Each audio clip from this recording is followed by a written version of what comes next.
All right, Monday Fun Day, getting ready here a little bit closer to crowning a champion, it appears, here in both the NBA and the NHL, or maybe the NBA Finals starts tonight. At least that's what a lot of people think. Either way, we have got you covered here on the best betting show ever. Joe Ranieri, alongside, you're not going to believe it, there he is, Mr. BP. That's it, Bryan Power. Look at that. There he is in the house, ready to roll. No, I know that's a lot of gel, but that's fine. That's BP watching, Mitchell finally show up in a Game 7. That is impressive stuff there, BP. But I know they were celebrating in Cleveland. We'll get to that here as we do the weekend recap. But no Prez today. Another rectal exam. I'm starting to think he actually likes them now and just he's doctor shopping. Like, I don't know how that works, but something I'm a little worried about the Prez. That's a conversation for another day. He had a rectal exam last week. Now he's got another different doctor, same rectum. Big issues going on here with the Prez. But BP, we got it covered. And let's start with how it went over the weekend, because I got to tell you, I'm a little pissed that I actually stayed up to watch 17 seconds of Ronda Rousey. But that's all it took there. That was an interesting one as well. But what did you do this weekend? What you have going on here? Your Cavs last night, were you at the game? No, I was at the Guardians game. I was not one of the I was not on the 25 buses that Dan Gilbert said. I was not selected for that, but I did go to the Guardians game in the afternoon. It was a great day here in Cleveland. I caught a Guardians win in the afternoon, and then the Cavs move on to the Eastern Conference Finals. Just not to bury the lead here, you're talking about Prez and rectal exams, Joe. I went to the doctor last week, and I'm getting to that age where they'd start talking about that. And I chose the box that you could take, where they just ship you a box and you can send it back. You shit in a box. It's great. Yeah, it's wonderful. Just send it back. Yes. Yeah. There's something so wrong there. I know. I'm like, what? I mail this back to you? You want that? Yes. But anyway, he described the process that apparently Prez enjoys, and I was like, no, I want whatever option B is. But that's just me. Yeah. Hey. It was a lot easier feeling last night for the Cavs, to make it all serious, to bring it back to the athletes here. Yeah. Easy win for the Cavs. Easy. I won't say easy. A pretty easy win on the over for me last night. A 4% best bet. Again, guys, I talked about this in my analysis. Odds makers know that people want to bet unders in Game 7s in the NBA, and these totals are just too low. I cashed the over in 2 of the Game 7s in round 1, and again last night. When you're talking about, Joe, a number that's moved double digits from where it started at the beginning of the series, I'm referencing the totals in these series, that's just too big of a move. You got to punch back and go over. I mean, I couldn't believe where that total closed last night. Yes. It got a little obnoxious basically at that 2-0, as low as 203.5, 204.5. You were basically saying that, first one to 100 is going to win. Like, it's not what we're getting from either of those two teams. It just felt like we're expecting it to be like it's been in years past, but that is not what the NBA here. And it's pretty volatile too. So, and it's so funny, BP, because we've watched all year long teams drop 140 points every week, 3 times a week, 145. We even saw teams drop 150 points. Like, all of a sudden now we're just, because they're in the playoffs, we're going to get 100 to 95. Like, that is just, it's not what it's going to be here. Especially, I think the whistles are a little more frequent in the postseason. So we're starting to get a lot more free throws. But Detroit's going to be a long offseason. I thought they were a year away anyway. And not that I think any of it matters, because I don't think anybody's beating the Knicks, but that's neither here nor there. It was a good night for overbackers. It was good night if you took the points there, because that was a pretty nice dog there for folks with Cleveland. But that's 2 7-game series for them, so kudos there. And then I had to deal with a Subway series in Major League Baseball over the weekend too, watching the Yankees blow every lead humanly possible. They're back to having no closers. The Mets have no business winning games, but yet here they are. And is anybody beating Tampa, BP? My big takeaway this weekend with Tampa, they are just, especially at the Trop, man. If I'm them, I'd stay in the Trop forever because they never want to lose there, apparently. Hey, I said it last week, their record against American League teams, and Prez is like, no, that doesn't mean anything to me. I don't know. The American League is bad this year, Joe. Yep. And the Rays are taking advantage of it. And, that they open up a new series this week, obviously, against Baltimore. Yep. Is Baltimore the team that's going to, start the Rays regression? No. The Orioles stink. Yep. I do think the Yankees, though, probably are poised to bounce back tonight, just if we're talking that, against Toronto this weekend. Back home, the Yankees score a lot more at home than on the road, about 2.5 runs per game more, as a matter of fact. That's a huge difference. It's the biggest gap in baseball. Yeah, but again, if Bender's going to keep blowing games, you have a closer problem, Yankees. You need to figure that one out there. One other note, shout out to Lucas Giolito, who was wiping his ass watching American Idol a week ago, picked up the phone because the Padres have nobody healthy to throw, and said, hey, you want to come in and pitch a game on Sunday Night Baseball? And Giolito's like, yeah, sure. He comes out and he almost threw a no-hitter last night. It was unbelievable how terrible Seattle is. That was, I think, more than any series over the weekend in Major League Baseball, the one that shocked me. I could not believe Seattle got swept at home. That's a San Diego team, Joe. We've talked about it on the morning, Zeno and I, that has been extremely fortunate to get to where they are record-wise. They've had 13 come from behind victories this year. They have a losing record after 7 innings.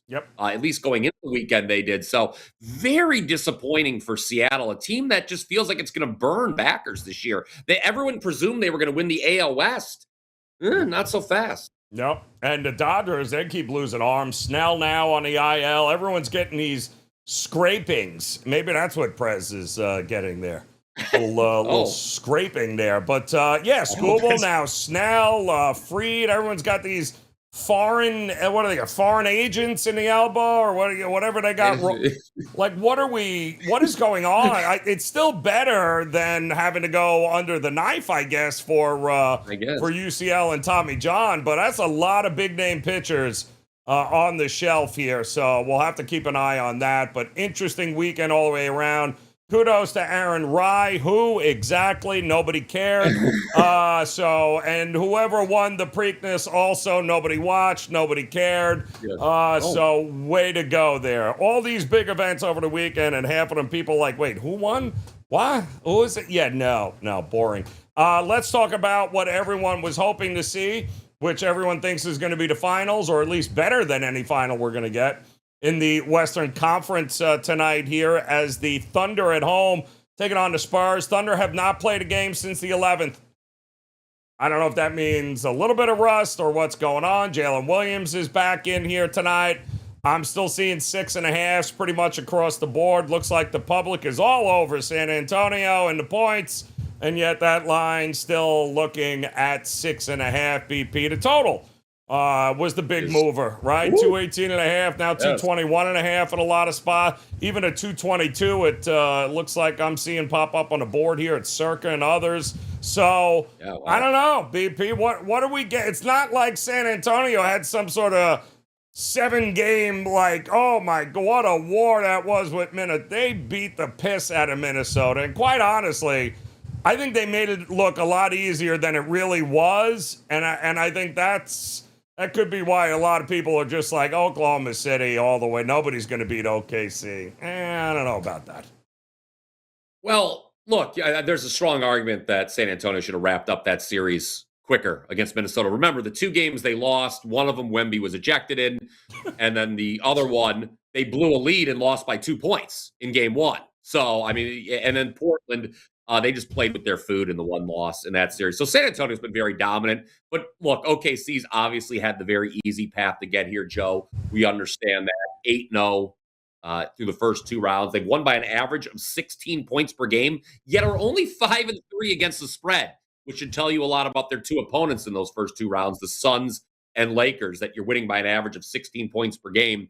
and yet you're only 5-3 ATS. The Spurs have obviously had, this is going to be a big talking point. You talk about the public gravitating towards taking the points. They're certainly aware of the fact, head-to-head in the regular season, including the NBA Cup, your favorite, Joe. San Antonio was 4-1 against OKC straight up. You mentioned the rest that the Thunder have. History says that's a good thing.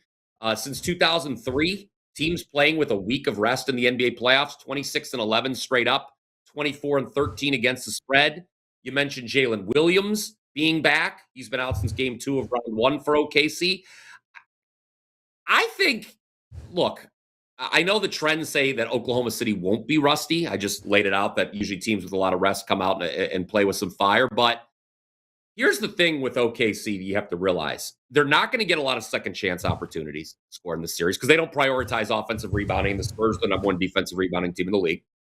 The Spurs also foul at the lowest rate. This is key. They foul at the lowest rate in the league. So that means SGA maybe doesn't live at the free throw line in this series, Joe. And that's obviously a big deal when you're playing the Thunder. This total moving up several points, man, I don't know. Oklahoma City has not had a playoff game with a total north of 216.5. San Antonio's not had one north of 218.5. I don't think the Spurs shoot as well here as they did in those last couple games against Minnesota. So I don't know. I don't know if I agree with this over-under move. Well, they love it there. But again, to me, it's all about pace. What are we going to get? Does it make sense? OKC is a team.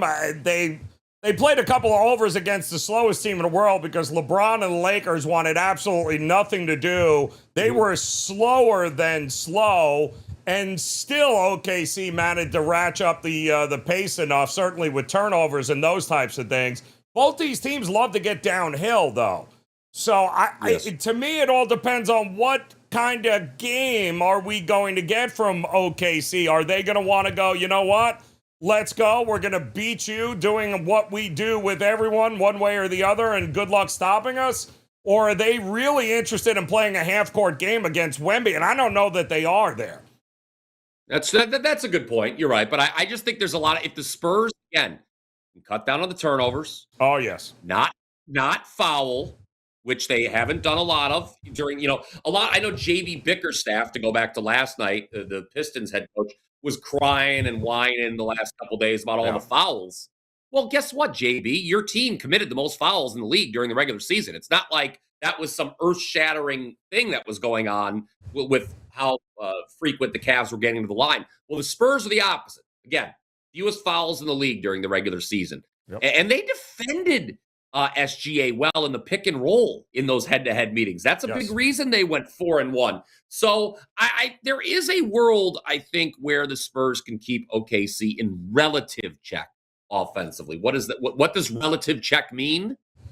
I don't know, like between 110, 115?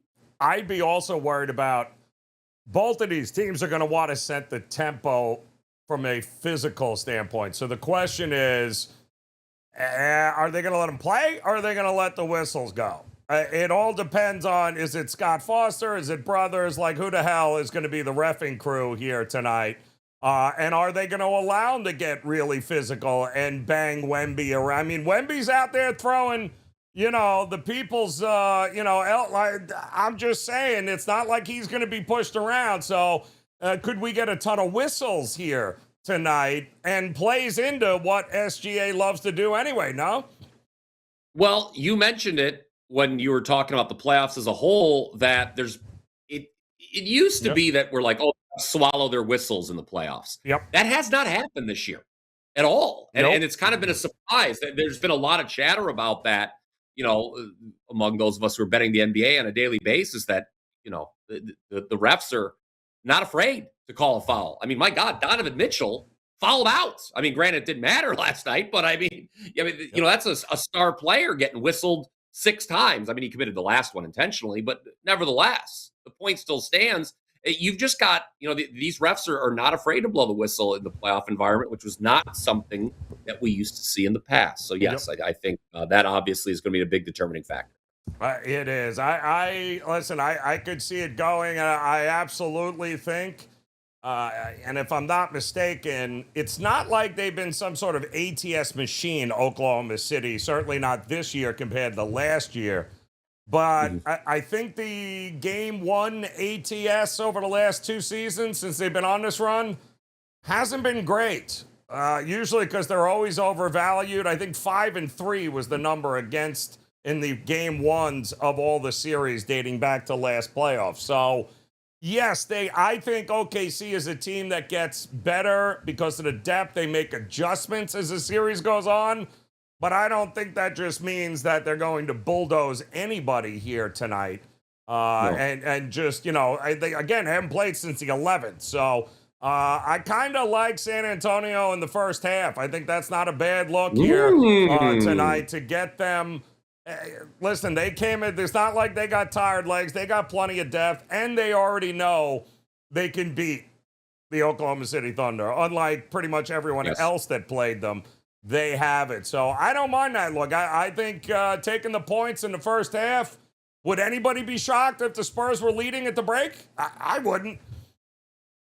And the Thunder struggled in the first half against Yes. the Lakers. Granted, they could afford to play with their food. They were playing against an inferior opponent that Yep. just did not have a lot of scoring options. We understand that. And SGA was far from dominant in that series. Yep. Nevertheless, yeah, I mean, hey, you can't just necessarily turn it on. And Nope. San Antonio has rest too. They got the weekend off, so it's not like they're going to be tired. This isn't a Right. situation like Cleveland tomorrow night where it's a quick turnaround Yep. between series. All right, we've got. We're going to talk about.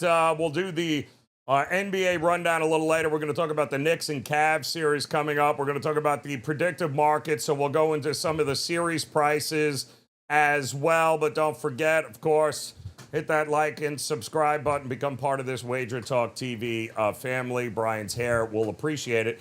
And again, light a candle for Prez's rectum. Hope everything is going swimmingly for him. Rectum.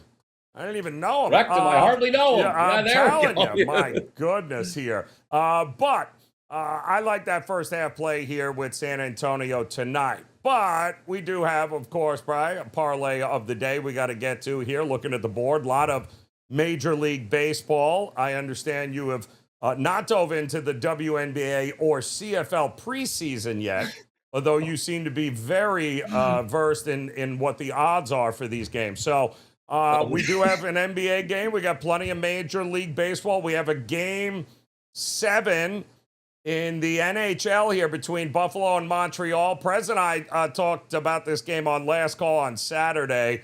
And for those of you that caught that, you already know what I'm going to tell you coming up in the NHL rundown. But trends are trends. And far be it for me to step in front of a train that is cashed as much as the trend in that series. But first, parlay, where are you going here, BP? What's the first leg of the parlay of the day? Well, I think it's plays like this are the reason you guys bring me on the show here God. every Monday. Colorado plus 1.5 on the run line Oh, against Texas. God. Look, I get it, man. The Rangers score more on the road and should theoretically benefit from playing at Coors Field, right? We all know, what Coors Field means. Historically, it's a high-scored run environment, although not quite as crazy this year. And Joe, let's look at the odds screen right now here. Is this a total of 9.5 I'm Mm. seeing at Coors today? Mm-hmm. That should tell you something. And I think it's that the Rangers may not score as many runs as you think tonight. So I think grabbing the home team plus 1.5 is a good idea here. Quintana's on the mound for the Rockies. I'll be honest with you. I didn't think he was going to do that well in this rotation. Lo and behold, he's allowed 2 runs or fewer in 4 straight outings. And I know 2 of those were against the Mets, who generally speak, who especially back when he faced them, weren't doing much scoring at all. But how about the other 2 outings? Who did he face, Joe? He faced Atlanta, who's number Mm-hmm. 2 in all of baseball in scoring, and he faced uh, Pittsburgh, who is in Pittsburgh. And the Pirates have the highest home batting average of any team in baseball. Mackenzie Gore, he was great his last time out, but it was quite a shocking outing. He allowed just 1 run in a career-long 8 innings. I don't think he's going to be that good again. He gave up a total of 8 runs the previous 2 starts, 8.84 career ERA versus the Rockies. Give me the home team, plus 1.5 here. I think they can at least stay within a run of Texas. That is gross on a lot of levels. Not exactly something I would have looked at, but BP, You like to go maybe off the beaten path. I like things to be the same. And when Oh, it comes to the Tampa Bay Rays, like I told you guys, at home, with McClanahan on the mound here, taking on a Baltimore team that cannot be trusted in any way, shape, or form. And in this price range at the 130, 135 mark, unless Trevor Rogers has been an absolute dumpster fire since he missed the start, was on the shelf there for a start or two, comes back, and he's gotten absolutely lit up like a Christmas tree here. So Shane McClanahan, for me, I just don't see any reason to bet against Tampa at home in this price point, BP, at minus 130, 135. If it ain't broke, no reason to fix it here, I don't think. yeah, like we kind of alluded to at the top of the show, if you're waiting for this Rays regression, you've been burned. If you've been betting against, if you've been, I mean, it just feels like a team that odds makers have that I guess they feel the public doesn't believe in them. They Yep. could set these kind of low line prices, and the Rays keep proving the doubters wrong. I mean, I know the run differential won't blow you away for Tampa. It's not even Right. close to what the Yankees have, but I mean, who's going to argue? I mean, this price is basically saying Tampa Bay is only a little bit better than Baltimore. That's just simply not true. I agree. Baltimore's been a 5 team in all of baseball this Yep, I agree. So there you got it. Couple of teams for a Major League Baseball. A little two-team parlay of the day. Now let's get to the predictive markets here, BP. Before we run down the rest of Major League Baseball, come up with a play for that NHL game tonight, and talk about the series coming up with the Knicks and the Cavs. You and I talked about it first here with the predictive markets. Let's stick with baseball quick, because I find this fascinating, this market. We just watched Paul Skeens struggle mightily against the Phillies last night. So I think the National League Cy Young is all of a sudden way interesting here, VP, because now you can get guys like Skeens, Sanchez, and Ohtani at unbelievable low prices. And again, keeping in mind that I don't need them to win it, I need the market to reprice. And if Ohtani Yes. keeps winning games the way he does, you know you're going to get better than 19. Yeah. Paul Skeens now at 33 cents. He's going to come back and pitch another 4 games where he doesn't give up a run. And all of a sudden, he's going to be back at that 50-cent mark, somewhere along those lines. Who do you think actually wins this market here? I mean, look, because of the name, Sanchez, I don't have a lot of. Well, although Philadelphia, under Mattingly has completely turned things around. So maybe, I mean, do I see there a little bit lower on the screen? I think if I think Are that you says thinking Jake Chris Sale? Mizorowski. I think is that Mizorowski under Let's sale? look. Because yes, I think it is. Yes, it is. I can I'll tell you what, Wow. I can read the top of letters. It's a good thing it's in Braille. I've no yeah. Yeah. I have no faith in Chase Burns. Cincinnati is bad, and Chase Burns never wins games. And Mizorowski's not bad at 10 cents taking a shot. I mean, if he Yeah. continues to strike out guys at the rate he does, I mean, he's Yes. going to get a lot. And here's the thing: Milwaukee is very good again. Yes. Other than the Dodgers and the Braves, and I think some will still say the Cubs, but the Brewers are clearly a top 4 team in the National League. I mean, it's still Skeen's award to lose. You're right. It seems like he has that one inexplicably bad outing, and then he just allows nothing for the next 4 games. Well, So that's the whole 33, thing, though. but 33% still feels a little too high. I don't want to like that. Like just me, I don't want to bet the favorite in this market, even if there's a chance he goes up. I don't know. Mizorowski at 10% seems cheap to me. To me, when I look at these markets here, I'm never holding on in these markets till actually we find out when the Cy Young Award is. I just want to know, what guy do I see here who is, I mean, Chris Sale is fascinating here with this Atlanta team right now. You're right with Miz at 10, 11 cents now. I mean, if he keeps rolling here and continues to strike out, 12 guys a game, how in the world does that not go from 10, 11 cents to 22, 25 cents? And then, I'm looking to cash out. Even Skeens at 33 cents here. Is he not, if he keeps rolling, is he not going to get to 55 cents at some point? You're right. I mean, later in the year, I mean, it is hard to imagine that, fast forward 3 months from now that we're not talking about Paul Skeens is still the favorite in this And if market. Otani So doesn't you're hit, right. Yeah. I, I mean, last I checked, the guy has become unhittable on the mound. His hitting is not Mhm. exactly Yes. been top notch, but his pitching is. Look at that. I mean, at 19 cents, it's the one damn award that he probably wants that he doesn't have because everyone can still considers him to be a hitter. But I don't know. Call me crazy. I think Otani is going to be more than 19 cents at some point during the season. The only one of those top of 5 choices that I don't see maybe going to is that I don't see going up demonstrably is Sanchez, maybe, although he really I has pitched agree. well. He Him has, and him but and Liz, he has, but I don't know. you got I just Wheeler he's one of those back. guys. Yeah, he's one of those guys who always pitches way better at home too. You have to Yes. remember that. So when he's on Yes. the road, sometimes he struggles. Yep. He was due better results. I mean, he's a very good pitcher. I don't see Christopher Sanchez winning the NL Cy Young, but I could be wrong. It's only May. And again, it's all about the repricing. It's not about Yes. these markets where you actually need them to win it. You just need it to be Yeah. repriced. And Schlittler, by the way, is your American League Cy Young Award winner. So I don't even think you need to look at that market. It's pretty much wrapped up that everybody else is completely toasted there, BP. I was so mad I didn't bet the Yankees on Friday with Schlittler on the mound. They I were know. -1. They closed -140 against the Mets. That was a gift. What was I agree. I was staring at it all day, Yep. and it was late, and I just, I didn't. There's a few that have been like that recently where you're looking for reasons like, wait a minute, is a market, are they trying to trick? No, not trying to trick. You just back the better pitcher in May. It's that simple Yes. there. All right, let's talk about some of these NBA future markets here. And let's fast forward. Pro basketball champion, NBA champion here. Here's the current numbers before Game 1 starts in the conference finals. Oklahoma City's your favorite at 59 cents. And then it's everybody else. I mean, look at this, 23. And then what is that? 15 for the Knicks and 4 for your Cavs. But again, keeping in mind, I don't really care who wins it. Yeah. I just need to know, is there going to be a repricing here with a team game by game?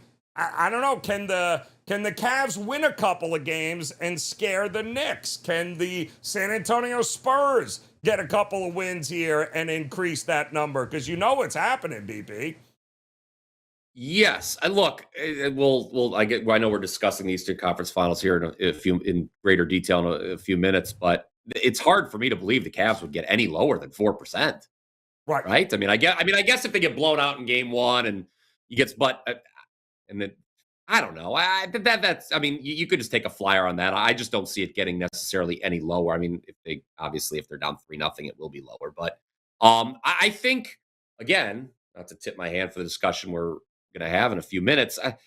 It feels like this is a situation where no one's giving the Cavs any chance in an Eastern Conference Finals, and I don't know. I think they could be more competitive than people realize. Remember, a couple weeks ago, everyone thought the Sixers were going to be competitive with the Knicks. Now, that was completely wrong, and maybe we've just underestimated this Knicks team, but who knows how that Knicks team comes out after that long rest. They were shooting the lights out. The last thing they wanted was a week of rest, considering how well they were shooting the basketball. So the Cavs aren't getting any lower. With Oklahoma and San Antonio, whoever you think is going to win Game 1, I would get in on that now because obviously it would then go up after that result. And then you could maybe then buy on the team that loses after Game 1 because it'll go down and then because that series will not be a sweep. So whoever whoever you think's winning Game 1, invest now. Great whoever point. And then after Game 1, invest in whoever lost because that price will go up. That's great points here because we know the underdog prices are always the more volatile, the more violent. You're going to get Oklahoma City wins. Are we really going from 59 to 79? No, but I guarantee if San Antonio wins, San Antonio's repricing tomorrow in both of those markets, both the championship market and let's take a look at the series market. the series market is Oklahoma City almost 70 cents here. So Oklahoma City wins game one. There's not a lot of room for, profits here. But I bet you if San Antonio wins tonight, we're going to have a bit of a repricing happening here in both this and the championship market. But I mean, almost 70 cents here. They're already telling you like, no, OKC. How is OKC 70 cents here, but only what? 59 cents to win it all? I mean, isn't the champion coming out of the West? I think everyone, look, I'm the kind of guy who always wants to just go against the crowd. But in this instance, I would not disagree with the crowd on this one. It's hard for me to think the Eastern Conference champion is beating Oklahoma City or San Antonio. I agree. I do. I just think these are two correlated markets, guys. A lot of it's going to do with game one. I don't think we're betting OKC at this point in the series. But if you do think San Antonio can come out punching, San Antonio could make some noise in all markets here and not really have to win anything, BP. But I think early on in this series, yeah, you could. I think there's buy low and get the hell out high. Yep. But at less than 60 cents for the overall championship, I don't know that you're going to get OKC lower than that. Much lower than that, right? So buy in now, because by the time, let's just say it's them and the Knicks. What, they're going to be what? 75, 80 cents? What are they going to be? Yeah, probably.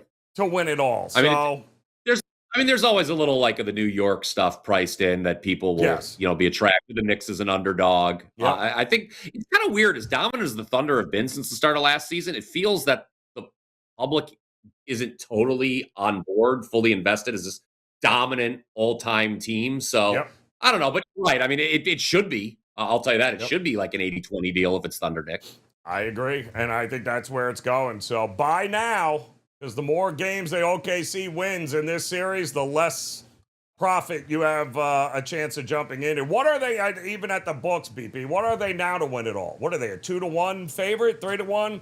I mean, what are they, plus 300 to win it? It's worse than betting Scottie Scheffler who never wins anything. Hold on here, NBA. Let's get we'll get the latest here. I'm sure this is moving. NBA, it's got to be. Okay, here we go. NBA winner Oklahoma City is minus 165 at the place where you're supposed to wear the crown. Minus 165 to win it all, huh? Okay. Yep. Good. Wow, that's whoo. And they still have the team that owned them this year to beat in a 7-game series. Hey, I just report them. I don't send them. I'm just saying again, and I don't think I need San Antonio to win it. I just need them to have a couple of sandwiches along the way, and we can get in and get the hell out of that in a hurry with a nice profit here. But that's what we've got for predictive markets. Now we've got rundowns to get to here, BP. But before we do that, of course, it is time for business. And you said you were going to wear that outfit the Prez has on, BP. So I'm going to give you a second to change. And then let me know once you have it on. You good? All right, perfect. Yeah, all right, here we go. And there is BP with some business. What's going on? God damn it. Psych, not changing my outfit. You're not going to catch me in a ridiculous attire like that. But where you can catch me is WT.buzz/BP. We have a 4% best bet tonight on game one of the Western Conference Finals. Guys, it was an easy over last night. It was a 4% play on Cavs Pistons. Go back to last year, the end of last year's playoffs, 25-9 NBA run with playoff picks. We've hit over 60% the last 12 months in the NBA. I think that's really, really good to do. Strong, obviously. Anyone who could hit 60% over a 12-month stretch in sport knows what they're talking about. And then Major League Baseball, I've got nothing today, but let's not forget I'm on a 21-8 run in Major League Baseball. Number one with MLB totals this season at WagerTalk, 22-8. I know Saturday sucked. I don't know what the hell happened. I should just address that, I guess, right now. We had a bad Saturday, Joe, but we did bounce back. I went 3-1 Sunday overall, not just winning the over in the NBA game, but we were 2-1 in soccer. Let's not forget, guys, World Cup right around the corner. The European leagues are wrapping up their seasons here over the next couple weekends, and we are number one at WagerTalk last 2 years in soccer. Killing it, BP. Absolutely killing it here. I try. Yeah, no, you do. You're a hell of a job there.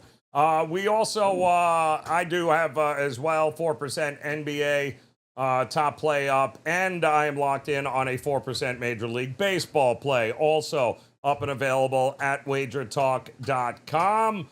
And now it is time, BP, for the moment of truth. And judging from the haircut that I am seeing here, as I don't even know what that is. There we go. Look at that. I love this. We got to run down the rest of the games in Major League Baseball. Are you ready to do that? I am ready to do that. Normally, I don't get to stay for this segment, Yes. Joe, so I'm very excited. Oh, I know. Yes, I know. We're all excited. Bated breath here. So let's get it going. 2 minutes. I'm just going to run down a couple here. Cincinnati and Philadelphia. Lodolo versus Painter. Slight favorite for Philadelphia. Is there any reason not to continue to ride the train of Philly? For me, BP, the answer is no. It's Philly for me. What about you?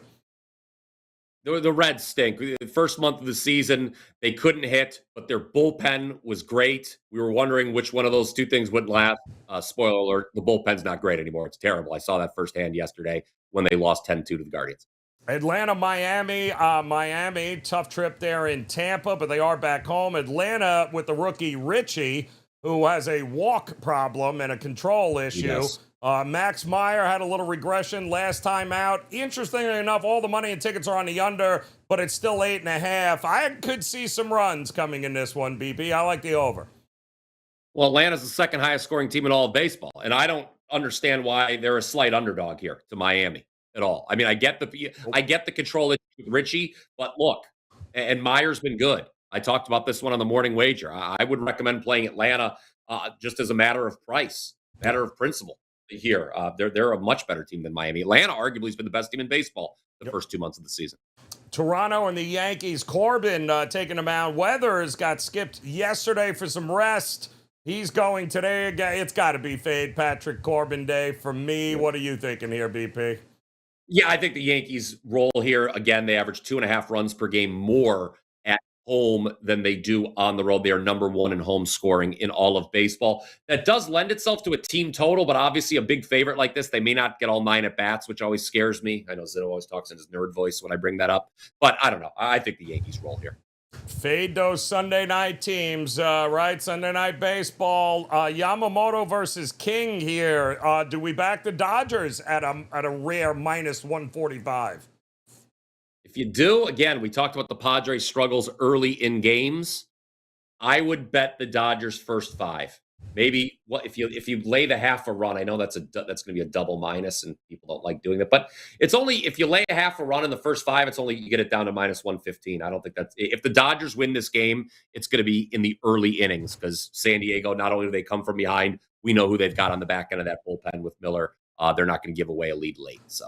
A lot of money coming in on your Gardens finally here, BP. They are taking on Detroit. Framber on the mound for Detroit in Detroit.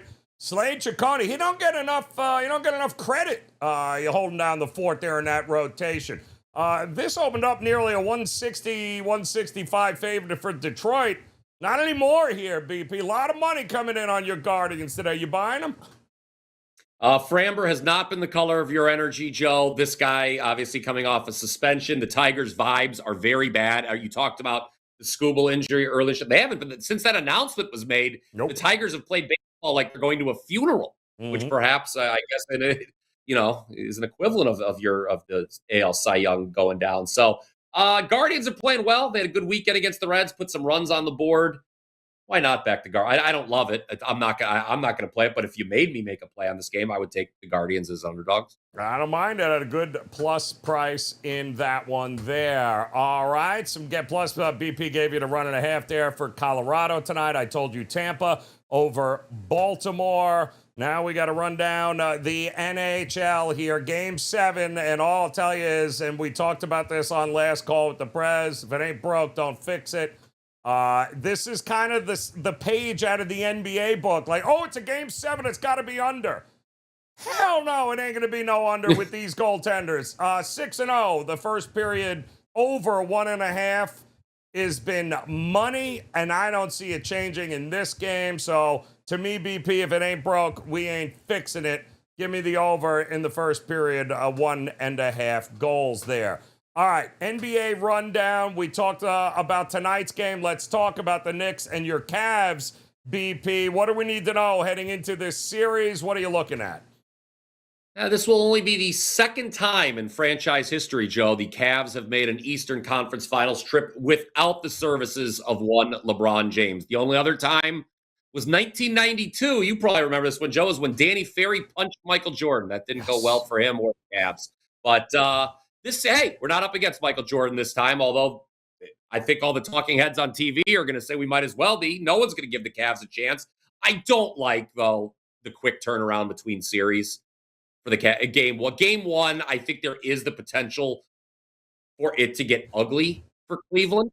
If it does, I'll tell you, I hope that we get an adjustment in the spread, and then we can come back a little zigzag on the Cavs plus a bigger number in game two. What also worries me about game one from Cleveland's perspective, Joe, is they played well, obviously, last night in game seven in Detroit. Anyone who has followed this Cavaliers team can tell you, hoping that this team plays well 2 games in a row, it seems like a fool's errand. They never do it. They're a very inconsistent bunch that's not well coached, to be quite frank.